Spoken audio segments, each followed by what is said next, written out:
Hey everyone, we wanted to post a quick video after we got back from Nationals talking about the event and what it was like and how our matchups went. Some of our matchups went a little better than others, but I'm Troy and I'm Corwin. Corwin, and Nats was fun. Nats was a lot of fun. Yeah, first Nationals for Flesh and Blood. Yep. You kind of know what to expect for your first Nationals. Yeah, people talk. Yeah. You kind of hear the stories. Larger event, much more competitive, but you really don't know until you go. Yeah. First, it being the first time, it's like a calling amped up a little bit, Yeah. And so it's really close. We didn't do a video for when we came back from Taipei, right? But we got back from the world premiere in Taipei and pretty much went straight into preparing to go to Nationals, which left no time to test new heroes, or at least for me, I felt like I didn't have any time to test new heroes. Well, I wasn't playing one of the new heroes, so I just had to test my matchups against them. Personally, I didn't feel strong in Gravy, which was luckily a matchup that I missed or that I never paired against, so my matchup didn't really matter. Yeah, and I chose to play Gravy on a somewhat unoptimized list. I don't know if we're going to be talking about my games a lot because I don't really have anything positive to report from my games. Didn't go so well. It didn't go so well. I mean, Gravy is fun. Gravy is really fun. I like playing Gravy a lot. I think he's great. But there was some learnings that needed to be done for the event. New decks, you need to iron out everything. Yeah, and there was a lot for me to iron out. Mm-hmm. But Nationals was a fun event. I don't remember how many people we had. 500 or something. There was a lot. I think that number was pretty close to it. Yeah. So 15 rounds. So a lot of people. A lot of people. Yeah, and a 300-person calling the next Battle day. Hardened was basically the same size as well. 300-person Battle Hardened, which is funny. 9 rounds before cut to top 8 for Battle Hardened. Was it kind of insane. nine It was 9 rounds. 9 rounds. So the event was at the Westgate. It's my first time being in the Westgate. I've been to Vegas before, but my first time staying at the Westgate. How about them elevators? Yeah, those elevators have pretty long delays. Don't know what was up with it. I guess they just like to stop at a lot of floors or a lot of people, a lot of traffic. But it didn't feel like crazy long lines. The elevators just took a long time to go up and down. Yeah. Some of the slowest elevators, longest wait times that I've ever seen anywhere. Enough to make me mention it when I'm talking back about it. When you think of the word purgatory, right? That's kind of what it was being stuck between two places and being unable to get out. Stair access on my floor. You never want to take 20 flights of stairs up and down to move your bags. Yeah, it's pretty rough. But you start to think about it at some point. Yeah. When you wait long enough that you start thinking the elevators are broken because no doors have opened, it gets pretty bad. Yeah. Yeah. You tap me on it. So you played Kano. Yes, I played the Drakaic Ether. You played Kano at Nationals, and I want to jump in and talk a little bit about how your CC and how your draft went. But can you talk a second about preparation and how that went for you? Yeah, so Kano's interesting. The hero, we don't see a lot of change per set to set. Usually there's just one card added, some expansion slot. But this we actually got a couple new cards. So I want to take a moment to talk about those cards because they take part in the preparation. They're with the introduction of Ruby Amulet, which is basically a 4th energy potion, and the Sapphire Amulet, which is a very interesting card. At its best, it's an extra 3 energy or another chain continuer that you can play off of Deja Vu potion. At worst, it's another red, which is just 1 energy potion. It's a little tricky to play, but these amulets, in my opinion, made the deck a lot more consistent. We could remove some of our worst potions that we were running to just try to leverage out longer chains, our clarity potions. I've never been a huge fan of them, so I was a huge fan of replacing them with these new amulets. Sapphire Amulet I'm not sold on yet, but the Ruby Amulet is just a 4th energy potion. It's single-handedly one of the best cards that they could have printed for the deck. So you cut all clarity potions from the list? I've cut all clarity potions from the list. Wow. Okay. I think most Kanos currently have agreed with it. For most lists I've seen as well, they mostly agree. I see some people still have clarity potions. I just don't think that Opt is quite as useful now because there's so much. There's such a level of importance on trying to guarantee lines through Potions of Deja Vu that if it can be avoided, you really don't want to play cards off the top of your deck. Sure. Now you're still Kano, so you're still flying cards off the top of your deck a lot, but I don't. Whenever I have a Deja Vu potion, it just feels like the line is so much cleaner. Mm. Yeah, that makes sense. I know that you were trying to go incognito at the event. Yeah. You just slip the Wildfire under the rug and not have anybody know that you were playing Kano. Kano, typically you don't want anyone to know that you're playing him because they can tech against Kano is brutal. So I wore my hat, which is totally helps add to that level of incognito. Nobody would have been able to tell that I was playing Kano until I revealed my my hero. That's good. I like it. Keeping it under the radar. You don't want people to know how many Kanos are in the room. See where the ragamuffins beacon. I actually think that it somewhat did work because being able to show that you're playing Kano so outwardly almost psyched people out. The amount of people that that were actually not certain that I was playing Kano was very high. So you're saying people didn't look at you and go, so Kano? Not until I took out my Kano playmat. No. Once I took out my Kano playmat, they knew. So Nationals was CC into draft day 1, and then draft into CC day 2. Yep. We're not going to talk about my day 2 performance. So how did day 1 go for you? Yeah, so day 1 started pretty strong. Into CC, I was feeling pretty decent. I paired into a Syndra round 1. And the matchup, it's Kano favored. It can be a little tricky, especially with the new claws, but it is still Kano favored, and I was able to pull together a line that was good enough that I could kill them on a follow-up turn without comboing. For first games, I always feel like the first game is the most important because it helps get you into the right mindset to be able to play. I find that any amount of mistakes, or I'll make more mistakes for my first game than anything else, so being able to take a win on my first game felt really good. I fought a lot of Draconic heroes. I think day 1, I fought a Syndra, or for CC at least, I fought a Syndra, 2 Fangs, a Dory, and a Nu. And that was my day 1 versus CC, which I'm pretty happy with. Most of those I would say Kano's favored into, except Nu, which is a little tricky. I would say that Nu is a little favored into Kano, and that matchup I could have won, but I never got there basically. My Wildfire did not hit hard enough, and I couldn't find my second one. But I ended up going 4-1. I ended up going 4-1 through most of my matchups. I wasn't able to get lethal on most of my combo chains, but I was able to force a consistent enough line that they were low enough that I could kill them on a follow-up turn. And 4-1 in Kano it's pretty good because the deck can just brick. The deck can just brick, yeah. So the deck can just brick, and the deck can just kill someone. So it's the duality of playing, honestly, Wizard in my opinion. No Wizard is really consistent. Verdance is the most consistent. But like Acilio, your deck can just brick and you'll lose because you draw 4 instances that you can't convert off of. Kano's kind of similar. You can just brick. You'll hit something, you'll hit a miss off of a Sonic Boom when you needed something like a Zap. Or you'll just hit a Kindle a couple turns in a row and not be able to dig. Yeah. Verdance is something that we'll talk about. I love Verdance. I think she's an amazing hero. And a certain someone decided to show off with Verdance at Nationals and do really, really well. I know Wizard is obviously one of your preferred classes. So we will have something up where we're talking about Verdance soon in a different video. But you went 4-1 on CC. And then you did your draft for that day. So how did draft go? Yeah, so my draft didn't go really well. I had a lot of practice as Marlyn, and I had a lot of practice as Gravy, but I ended up playing Puffin as my first pod, which ended up being a mistake. It just seemed to be more of the cards that I was getting. There weren't a lot of Gravy cards, there weren't a lot of blues, there weren't really any arrows, and I got a pretty good card, with Puffin that kind of indicated that I wanted to go to it. In my second pack, I could have swapped to Marlyn because at that point, there was only one person that hard commit to Marlyn. So the cards were still relatively open, but I thought that my pool would have just been better with Puffin, and I couldn't force Gravy at that point because Gravy was really contended for in that first pod. So I ended up just deciding to go with Puffin, and then Puffin was not the right decision. I just wasn't able to piece together good tempo turns. The Gravy decks, even though they had to fight for each other's cards, still ended up being better because the allies were just strong and hard to deal with. Getting a Swabby out in play is just pretty rough to fight.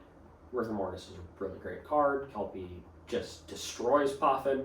And there were a couple of those in that pod that just deny any type of cog manipulation. Mm-hmm. And then I think the person who ended up winning that pod played Marlyn and just got like the bulk of Marlyn cards because there was only one person that was like soft taking Marlyn cards. So I should have pivoted to Marlyn and the second one. I ended up going 1 and 2, which ended up making me 5 and 3 for day 1, which is enough for day 2, but probably not good enough to make top 8. You'd have to win out your entirety of day 2. Yeah, because 5 and 3 put us into day 2. Yeah, 5 and 3 puts you into day 2. But I think top 8 was X3. Top 8 was X3 for everyone but one person. For everyone but one. So going in day 2, you have to make that decision. Am I going to stay in day 2 or am I going to drop and play the calling? Because you know that you got to win out. I don't know about you, but I actually felt a lot better on my draft performance at Nationals. I mean, you went 4-1, obviously. Mm-hmm. But I felt really good on my draft performance going in for getting as little prep time as I could. I felt like going to the World Premiere helped me a lot. Get grounded and to play all the draft games, and to, even though we didn't get much of a chance to do drafts because our store only got the one pre-release, but you know, playing online and getting through it, I felt like my draft games were pretty good. But there's still, like what you were saying, that Marlyn player got handed stuff, and sometimes in draft it feels like that if you're just sitting there and people don't push it in that direction and you're just take it in and accept it, and then sooner or later when you're building it, you get a pretty good pile of cards. Yeah, especially with this set. There are a couple cards that are just unbelievably powerful in this set. If someone gets one of those cards, then they're going to just be favored. Conqueror of the High Seas is unbelievably powerful. King Shark Harpoon is unbelievably powerful, which is just like, there are a couple cards with the Majestics that I would say value, and if someone pulls them, then like, they have a head start. So. Yep. Good cards are good. Cards are good. Basically, good cards are good. So you close day 1, 5 and 3, and you're going in the draft on day 2. So you, to top 8, you pretty much got to go undefeated. Yeah. Through the sequence, but to get top 16, top 32, there's a little bit of wiggle room in there. A touch, yeah. So 3 games of draft was started day 2. Yeah. How did that draft go? Yeah, that draft went a lot better. I was able to play something that I was a lot more comfortable with, which was Gravy.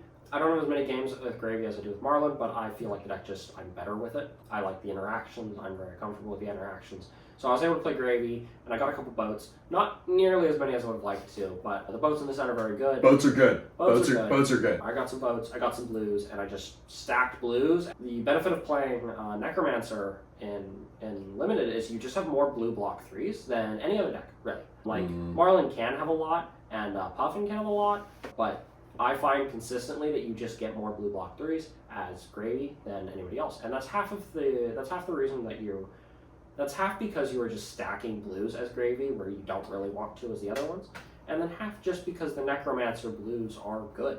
The Necromancer blues are good. The 2 that comes in Restless Bones, I think is what its name. The 0 for 2 discard destroy top Jittery card. Bones. Jittery Bones. Yeah. Those blues are just good. Angry Bones. And they block for 3. Yep. So you're always getting value either by sending damage and destroying it, or you can also make use of a couple of the powerful go again cards better than other ones other decks can, because Tipple is great. Golden Tipple is an amazing card. Saltwater Swill is also a pretty good card, and Gravy uses those better than anyone else. I felt a lot more comfortable in my pod too, and my results showed it. I ended up going 2-1 as opposed to 1-2, which is still not what I wanted to do. Yeah. Obviously wanted to win out, but losing a game in draft did lock me out of top 8 because I was X and 4 at that point. Yeah. But you could still put on a pretty good run. I mean, even at X and 4, but you'd have to win out all of your CC games, basically. Yep. You would have to go on a tear. And as we mentioned, I play Kano, you play Kano, you're the wizard person, but I know that Kano just sometimes will say no. So having to win out's a big challenge here. It does brick a lot, but that was not one of those times. And I was able to win out the rest of my CC games, making me go 8-1 in CC, which I'm pretty happy with, because as Kano, it's difficult to play your lines like that, and like, again, to a degree, sometimes you just get lucky with the deck and you can pull together a win that you probably shouldn't have had, but a lot of the time the deck breaks, and a lot of the time when how you play Kano is you're trying to play around those bricks. Sure. You're trying to not gamble off the top card being what you need. You're playing slower, you're blocking, you're trying to play your hand with Potions of Deja Vu and Ragamuffin Hat rather than just hoping you hit the floodgates off the top of your deck. And if you are playing off the top of your deck, you're trying to play off the top of the deck in a way that like you feel more comfortable. You're trying to guarantee that you're drawing off of floodgates rather than blind proccing off of sonic boom, things like that, just because it allows a little bit more consistency. Day 2 for CC, I fought 2 Florians, a Vincent, and a Azalea, which are a couple good matchups for Kano in my opinion. The Vincent one is tricky. I wouldn't say that it's necessarily great. I don't know who it's favored for because I just don't play the matchup enough. But they do run a lot of arcane prevention, which is what they were running. I think they were on AB4 Spell Void 4, which, or AB4 Spell Void 2 Prevent 2, technically, because it was the Blood Debt Prevent. Oh, okay. So they were running a ton of prevention. However, on the turn where I ended up comboing, I was able to live through their basic attacks, and they only had 1 card in hand, and I was able to pump the Wildfire enough that even if they had a blue in hand, that the Wildfire was coming in for like 9, I think, 9 or 10, or some ridiculously large Wildfire like that, so that even if they AB'd as much as they could, I would still hit the Wildfire, and they ended up having a red in hand, so I pretty narrowly won that game. I calced the numbers afterwards. I don't remember if I would have won if they had a blue in hand, but it was close. Since they had the red in hand, it was a lot more comfortable out at the line. But I don't remember the numbers if they had a blue. I did spend some time. I ended the line with Blazing Ether though, so I think I would have still won, because typically Blazing Ether after a couple wide lane or a couple wide chain still ends up taking it. So the Vincent game was probably the game that I felt the sketchiest, because I was forced to combo. I was basically forced to combo when the Vincent player had lethal coming up.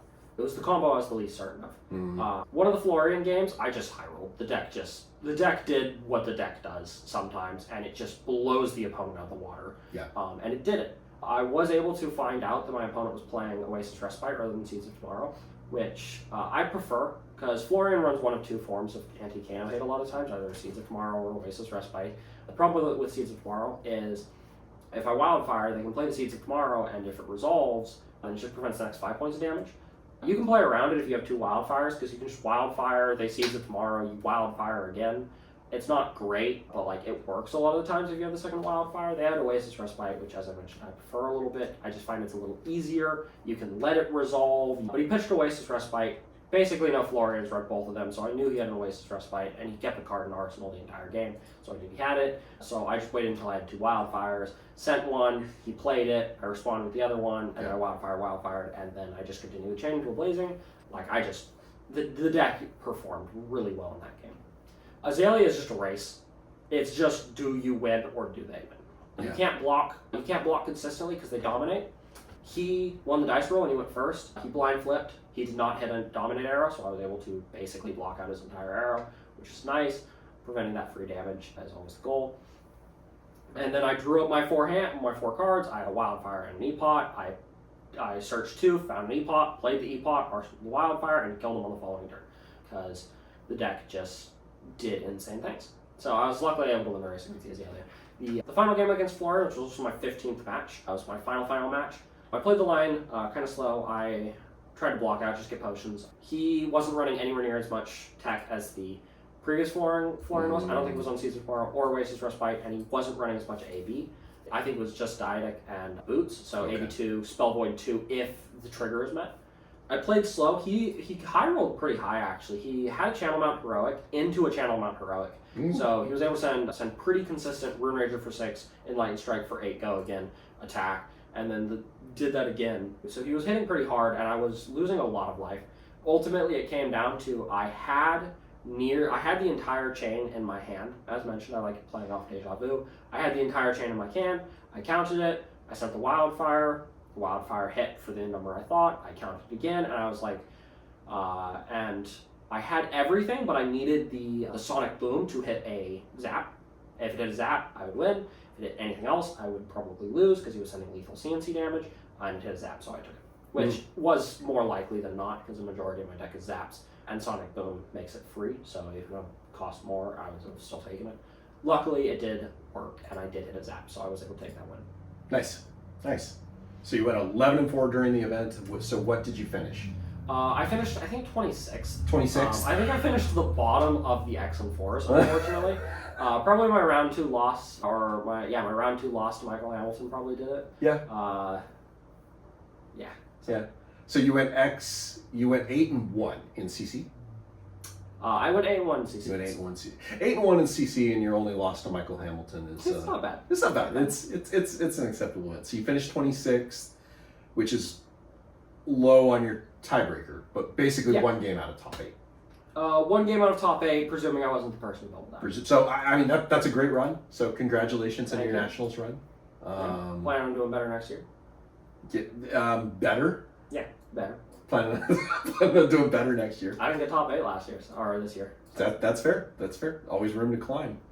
So there's Singapore's coming up, and I want to have a conversation about the metagame and what Singapore is expected to look like and kind of our thoughts. But we'll probably do that on a different day. So we'll just close this one out by talking about the new heroes a little bit and discussing those briefly in CC, and then we'll do the whole Singapore thing on a different day. Sounds good. So Gravy looks great. Gravy does look great. Gravy looks really, really strong. The more defensive styles of Gravy, the block ally kind of grind it out. I don't believe in that personally.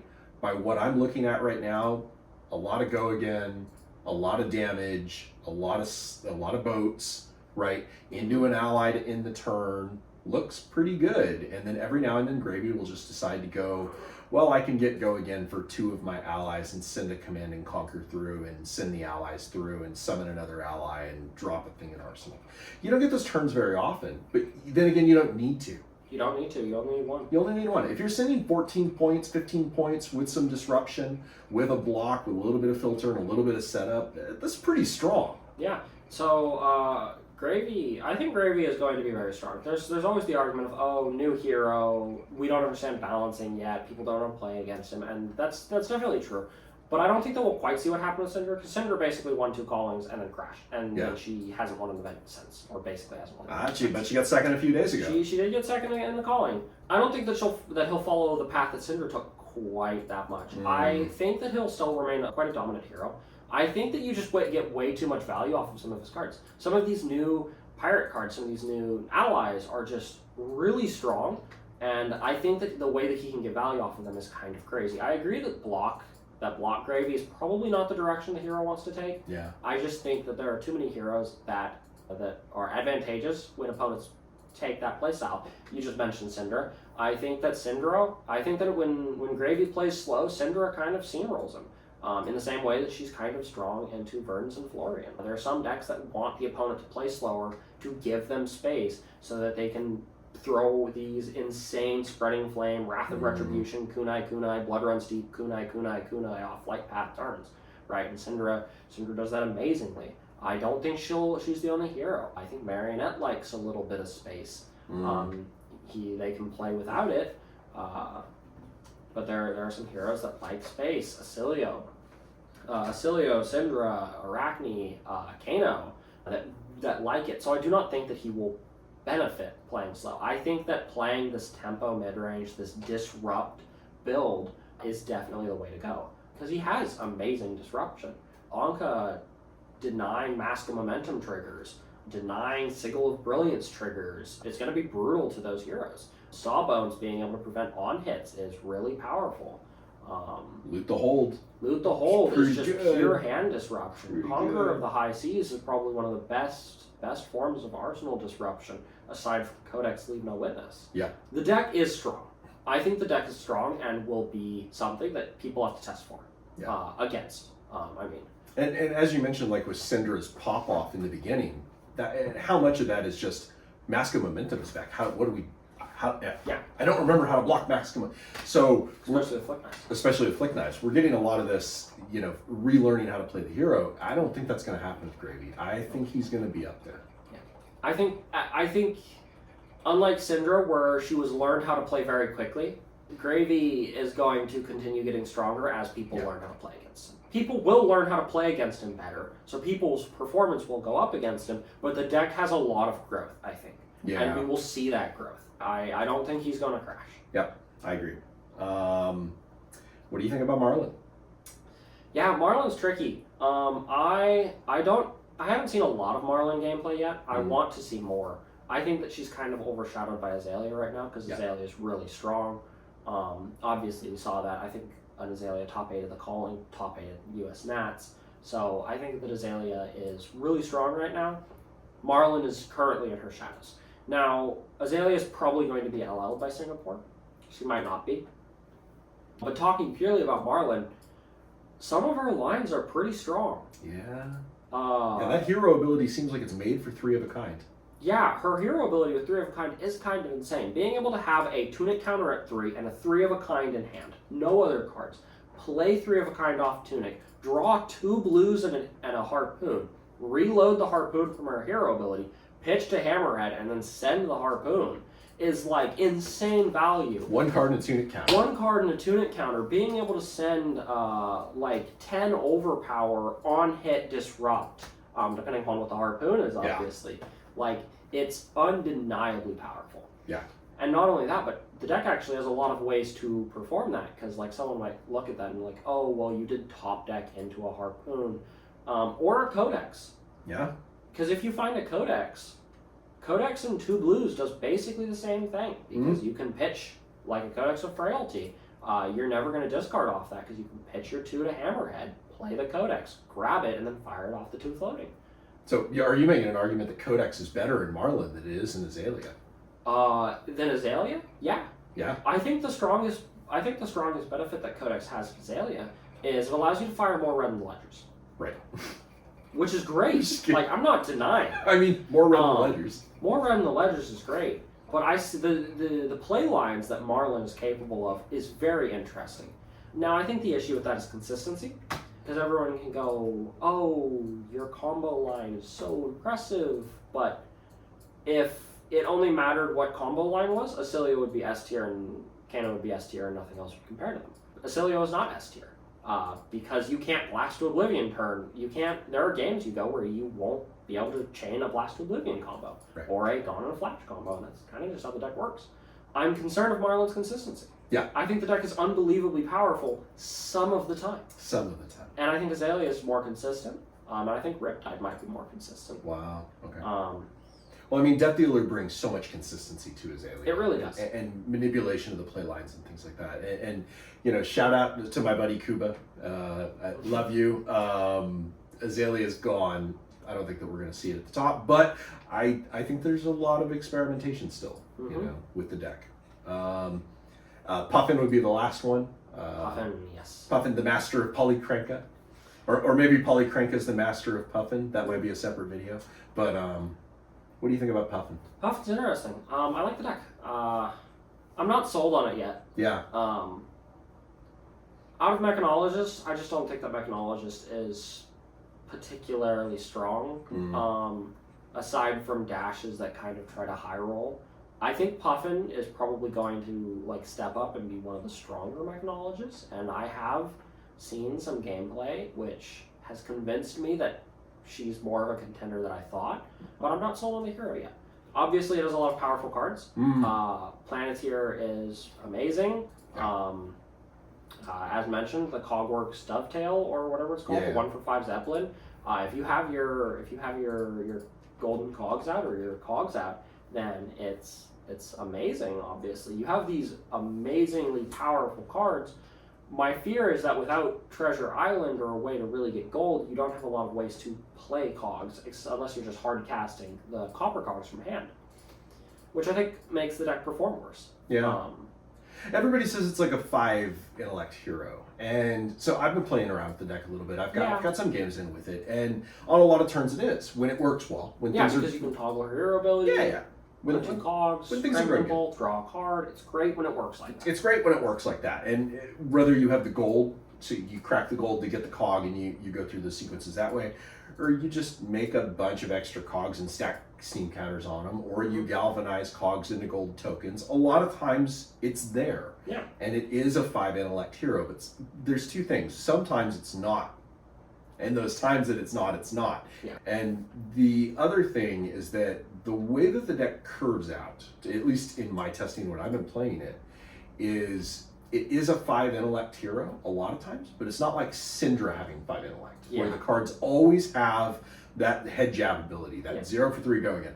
A lot of the times, especially if you're running a higher blue count or things, you'll get that extra card and go, it's not really valuable. You just can't convert value off of it. Right? So I think that some of this is going to be figuring out how to convert those value lines. Mm-hmm. And Puffin has a lot of different ways to go. Are we playing, red and blue pummels in the build?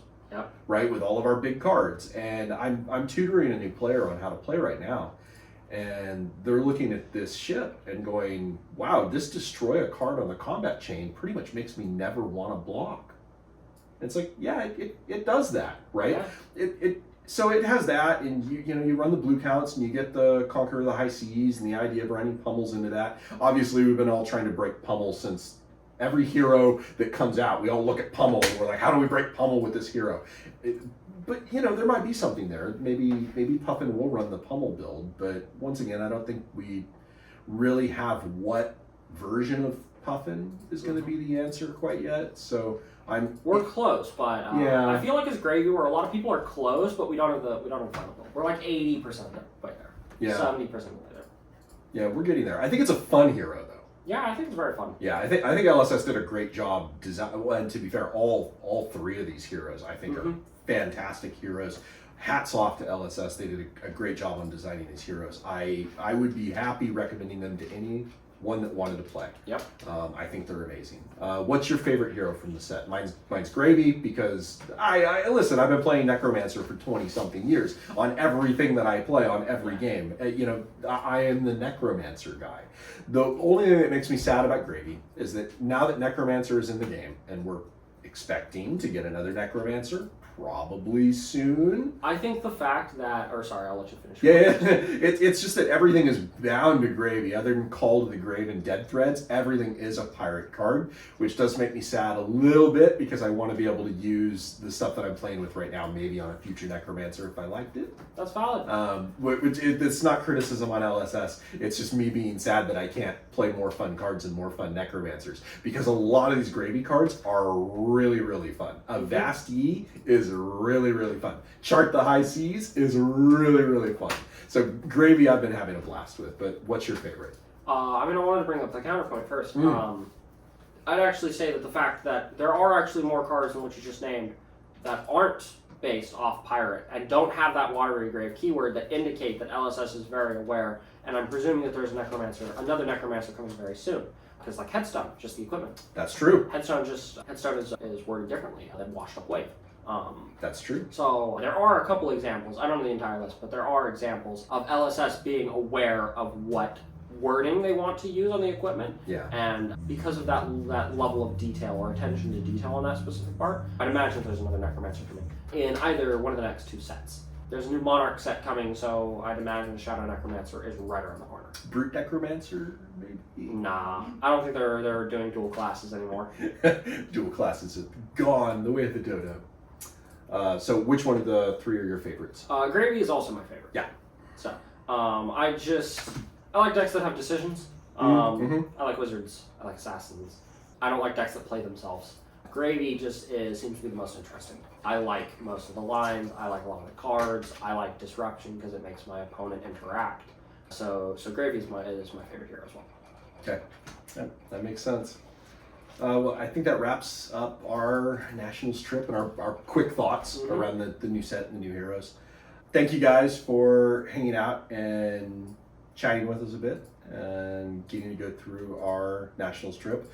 We'll put up more content pretty soon. We have some fun stuff that we're doing. We cannot wait to share. I think it's going to be really cool. And if you liked the video, if you enjoyed the video with Corwin and I, hit the button to make the thing do the other thing to tell the algorithm that you like us. And we'll see you next time.